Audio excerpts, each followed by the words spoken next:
या स्पीडवर इकडे येत असताना मला डोकं उचललं होतो. एवढ्या हायवेची काय गरज आपल्याला? सगळा रस्ता होता ते तोडल्यानंतर नॅशनल हायवे सुरू झाला. 2 लेनचा बरं चालू होता, आता 6 लेनचा रस्ता, 4 लेनचा रस्ता इतकं खोदून ठेवलं होतं. कडकड करत मी इथपर्यंत आले आणि माझ्या पिलेला म्हणलं मला आला कंटाळा. वयाच्या 24व्या वर्षीपासून आता मी 47 पूर्ण झाले, 48 लागलो.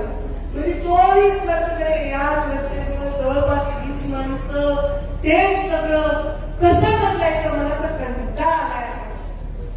रिटायर असं मी म्हणते.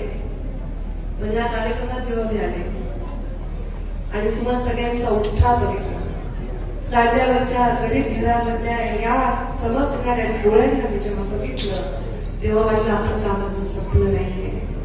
आपल्याकडे गाडी आली, घोडा आला, समाज हा उलट मोठा झाला नाहीये. ती गाडी, हा घोडा, ती ताकद, हे पद, हा लाल दिवा, हे पोलिसांचं सलूट, हे केवळ त्यासाठी आहे या महान असलेल्या प्रत्येक घरापर्यंत झोपडीपर्यंत विकास पोहोचवण्यासाठी आहे, आमच्या उपभोगासाठी नाही.